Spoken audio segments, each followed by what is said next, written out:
انسانوں ہی کی طرح زندگی گزاریں گے. عام انسان وہ بھی جو دیکھنے میں بڑے بڑے دنیاوی کامیابیاں حاصل کر رہے ہیں، مگر بہرحال ان کی زندگی سرکولر موشن میں ہی ہے. وہ تمام کامیابی اسی دنیا میں رہ جائے گی، وہ تمام کامیابی انہیں کسی منزل تک نہیں پہنچائے گی. وہ تمام کامیابی ان کے انہی جانور کی جو خصلتیں ہیں ان کے لیے استعمال ہونے میں کام آئے گی.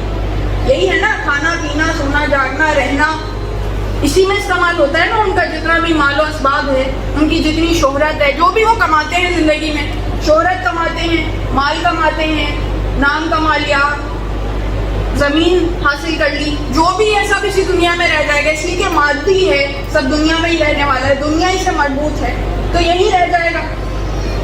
تو اگر کوئی چاہتا ہے کہ وہ کچھ ایسا حاصل کرے جو اس دنیا میں نہ رہے، اس دنیا کے بعد بھی اس کے ساتھ رہے، اور میں تو اس چیز کی طرف اشارہ کر رہی ہوں جو دنیا میں نہ صرف آپ کے بعد رہے گا بلکہ آپ کو بھی فنا سے بقا کی منزل کی طرف لے جائے گا.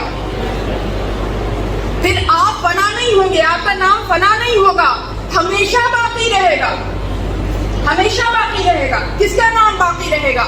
جو صرف سرکولر موشن پہ توجہ نہ دے، اس روز و شب پہ جو چکر میں زندگی گھوم رہی ہے بس اس پہ توجہ نہ دیتا رہے، اس لینئر موشن کی طرف بھی توجہ دے. چاہے دھیمی رفتار سے چلے مگر چلے، بلکہ دھیمی رفتار سے چلنے والے ہی زیادہ تر فتح حاصل کرتے ہیں، اس لیے کہ وہ لمبی دوڑ کے ریس لگانے والے ہوتے ہیں، لمبی دوڑ کے گھوڑے ہوتے ہیں کہ جو اپنا اسٹیمنا برقرار رکھتے ہیں، مستقل ایک عمل کو کرتے رہتے ہیں. اصل کنجی ہے کنسسٹنسی، یعنی کنسسٹنسی کیا معنی؟ مسلسل کرتے رہنا. یہ کنجی نہیں ہے کہ آپ نے زیادہ کیا. آج کل یہ مقابلہ ہے، ہم نے اتنے قرآن ختم کیے، ہم نے اتنے قرآن ختم کیے، اتنے قرآن ختم کیے، یہ ایک مقابلہ چل رہا ہے، اتنی نمازیں پڑھ لی، اتنی تسبیحیں پڑھ لی.